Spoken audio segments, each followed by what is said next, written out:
नमस्कार, मैं श्यामगिरी। आप देख रहे हैं टीवी टीएफडी इंडिया। टीवी टीएफडी इंडिया में आप सभी दर्शकों का स्वागत है। नीतीश तेजस्वी दोनों मिलकर बिहार की राजनीति का बदलेंगे तस्वीर। भाजपा बिहार में बौखला गई। यह बातें अब खुल करके सामने आ रही हैं। यह बात तब उठी जब कई रूप बिहार के अंदर देखने को लिए मिल रहे हैं। पहला तो Tejashwi Yadav leader of opposition के रूप में बिहार सरकार पर खूब बरसे, लेकिन फिर बाद में कही जा रही है कि नीतीश कुमार कैबिनेट विस्तार करने वाले हैं और कैबिनेट के मंत्री कौन होंगे इनका नाम तैयार है। लेकिन भारतीय जनता पार्टी बिहार में जो बौखला गई है वह इसलिए कि संकेत अलग अलग आ रहे हैं और वही संकेत भारतीय जनता पार्टी के लिए चुनौती बन रहे हैं। इसे समझना बहुत जरूरी है कि भारतीय जनता पार्टी को इस बात का डर और खौफ है कि बिहार के अंदर नीतीश कुमार ने जब भी पलटी मारी है और नीतीश कुमार की पलटी जो हुई है वह कैबिनेट विस्तार के वक्त ही हुई है और कैबिनेट विस्तार ने भारतीय जनता पार्टी की नींद को उड़ा रखी है। देखना यह महत्वपूर्ण है कि इस बार कैबिनेट विस्तार जब होगा तो क्या नीतीश कुमार पलटी मार देंगे या नीतीश कुमार भारतीय जनता पार्टी के साथ ही रहेंगे। लेकिन कैबिनेट विस्तार तो होना तय है, इससे इनकार नहीं कर सकते। दूसरी महत्वपूर्ण बिंदु यह है कि भारतीय जनता पार्टी इसलिए भी परेशान है कि नीतीश कुमार कहीं ना कहीं हमला तो कर रहे हैं आरजेडी पर या तेजस्वी यादव पर, लेकिन उनकी नजदीकियां कहीं ना कहीं और सिंपैथी तेजस्वी यादव के प्रति बन रही है। और यह वजह है कि भारतीय जनता पार्टी लालू प्रसाद यादव के परिवार पर शिकंजा कस रही है और बड़ी तैयारी से शिकंजा कस रही है।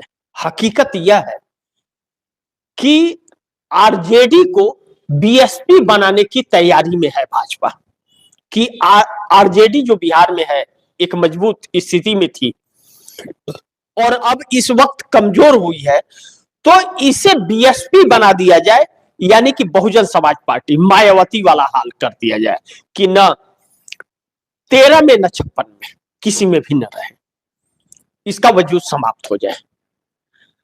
अब ऐसे में शिकंजा उनके ऊपर कसने के लिए जैसे लैंड फॉर जॉब मामले में पूरा परिवार घिरा है और तेजस्वी यादव को अगर 2 साल की सजा हो गई तो उनका राजनीतिक कैरियर तबाह हो जाएगा, फिर वह 8 साल तक चुनाव नहीं लड़ पाएंगे, तो इतने में उनकी राजनीति खत्म हो जाएगी। और दूसरी तरफ फिर एक मनी लॉन्ड्रिंग का केस लालू प्रसाद यादव परिवार पर सर चढ़ करके बोल दिया और वह चालू हो गया। अब भारतीय जनता पार्टी उन्हें रोकने का प्रयास कर रही है कि आरजेडी किसी भी कीमत पर जेडीयू के साथ न जा सके, क्योंकि नीतीश कुमार कंफर्टेबल कमजोर विपक्ष के साथ रहते हैं, मजबूत विपक्ष के साथ सरकार कंफर्टेबल नहीं समझते।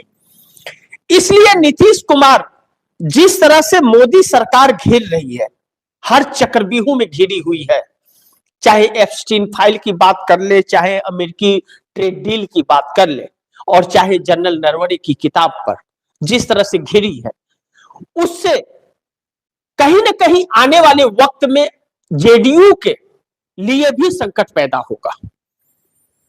अभी तो जेडीयू नीतीश कुमार के वजूद पर है, टिकी है, लेकिन नीतीश कुमार जब 2030 में राजनीति से संन्यास ले लेंगे तब जेडीयू को संभालने के लिए भारतीय जनता पार्टी बड़ी संकट पैदा कर देगी।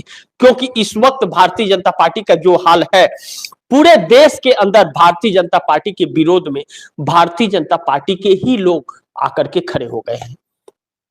ऐसे में बिहार में भारतीय जनता पार्टी का सपना रहा कि वह अपना सीएम बनाए, लेकिन वह सपना नीतीश ने पूरा नहीं होने दिया और भारतीय जनता पार्टी को सीएम की कुर्सी तक जाने से रोकने का सबसे बड़ा श्रेय नीतीश और लालू प्रसाद यादव को जाता है। और यह दो पार्टियां जब तक रही तब तक मुश्किल होगा। लेकिन इन दो पार्टियों में एक पार्टी अगर खत्म हो गई तो दूसरे को कमजोर करने में कोई कसर नहीं छोड़ेगी भाजपा, और भाजपा का सपना पूरा हो जाएगा। लेकिन वह तब होगा जब मोदी सत्ता में रहेंगे। क्या मोदी अपनी सत्ता बचा पाएंगे? क्योंकि मोदी को इस बात का भी डर है कि नीतीश कुमार वह बैसाखी है एनडीए गठबंधन के, कि बिहार में अगर नीतीश कुमार ने कंफर्टेबल सरकार बनाने के लिए विपक्ष से हाथ मिला लिया और सत्ता बिहार से गई तो केंद्र की सत्ता कोई भी नहीं बचा पाएगा। नीतीश कुमार गिरा देंगे सरकार को।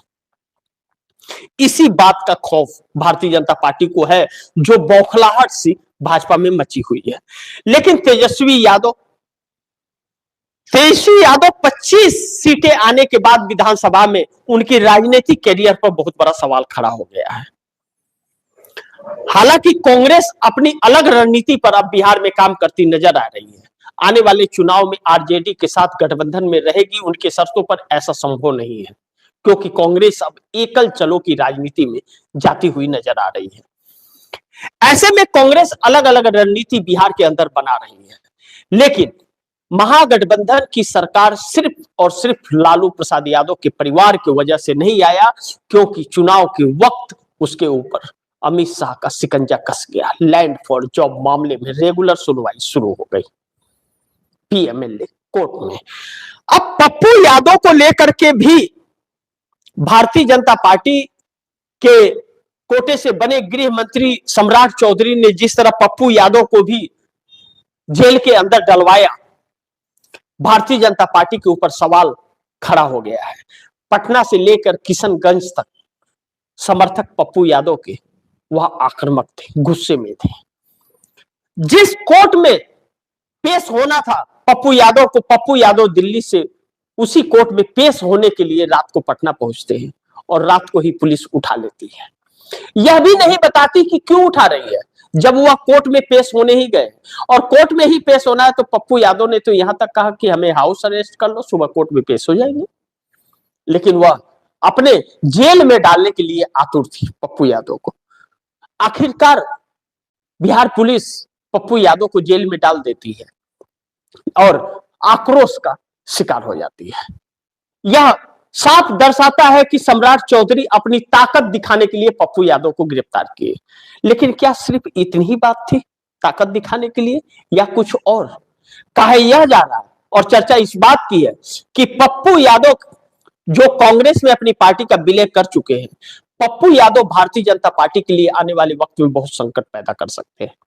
क्योंकि जिस तरह सीमांचल के एरिया में पप्पू यादव का दबदबा है और पप्पू यादव कांग्रेस के अंदर एक अहम भूमिका निभाते हुए नजर आ रहे हैं, और कांग्रेस के बैठकों में पप्पू यादव शामिल होते हैं, उनको शामिल किया जाता है, जिम्मेदारी दिया जाता है। सिर्फ सांसद व आरजेडी के वजह से निर्दलीय हो गए, वरना वह कांग्रेस के सांसद होते हैं। क्योंकि पूर्णिया की सीट यह जानते हुए नहीं दिया कांग्रेस को आरजेडी ने कि वह पप्पू यादव को सीट देगी, इसलिए पप्पू यादव जीत न जाए इसलिए वह सीट कांग्रेस के कोटे में नहीं दिया। कांग्रेस ने अलग जगह से उतारने की कोशिश की, लेकिन पप्पू यादव ने अपनी जो जगह बनाई थी वह पूर्णिया के दिलों में बनाई थी, वहां पर अच्छा खासा काम किया था, वहां से निर्दलीय उठ खड़े हुए और चुनाव जीत गए। लेकिन है कांग्रेस के साथ, और कांग्रेस उन्हें जगह जगह इस्तेमाल भी करती है। वोट चोरी के वजह से बिहार की सत्ता नहीं आ पाई इंडिया गठबंधन की, अन्यथा आ जाती। कांग्रेस एक अच्छा प्रदर्शन करती जो आरजेडी के लिए भी भागीदारी बराबर की बन जाती फिर। लेकिन ऐसे में कंप्रोमाइज हुए थे तेजस्वी यादव, यह बात कही जा रही है, चर्चा आती है कि भारतीय जनता पार्टी के इशारों पर पैर कदम पीछे खींच लिया था और हार का कारण बड़ा बन गया। लेकिन वह बड़ी अलग परिस्थितियां हो जाएंगी। लेकिन बिहार के जो राजनीति तस्वीर बदल रही है, वह राजनीति तस्वीर बहुत महत्वपूर्ण होती जा रही है, क्योंकि नीतीश कुमार और तेजस्वी यादव दोनों मिल करके कुछ नई रणनीति पर काम करते हुए नजर आ रहे हैं, जो भारतीय जनता पार्टी जिसे जानते हुए बौखला रही है। लेकिन दूसरी तरफ नीतीश बिहार में जो बदलेंगे कैबिनेट, बिहार के अंदर जो कैबिनेट को नीतीश कुमार बदलने की लिस्ट तैयार कर लिया है, नीतीश कुमार ने जो हो गई है तैयार लिस्ट कही जा रही है, उसमें किसका नाम है किसी को पता नहीं। सिर्फ संभावनाएं तलाश रहा है हर कोई, और उन संभावनाओं में अभी तक सिर्फ बौखलाहट के अलावा और कुछ भाजपा को नहीं मिला है। लेकिन नीतीश कुमार ने अगर वही कदम फिर उठा लिया जो पिछली बार कैबिनेट विस्तार पर उठाया था कि चाय पीने राबड़ी देवी के घर गए, उसके बाद राज्यपाल के पास आकर के इस्तीफा दे दिए, ऐसा ही रहा तो भाजपा की छुट्टी हो जाएगी, इस बात से इनकार नहीं कर सकते।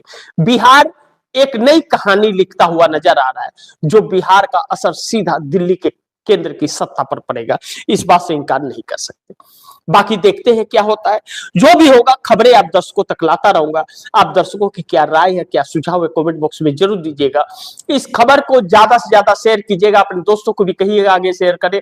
और आपने अगर टीवीटीएफडी इंडिया को सब्सक्राइब नहीं किया है तो टीवीटीएफडी इंडिया को जरूर सब्सक्राइब करिएगा और अपने दोस्तों को भी कहिएगा सब्सक्राइब करें। मिलते हैं अगली खबर के साथ, तब तक के लिए नमस्कार।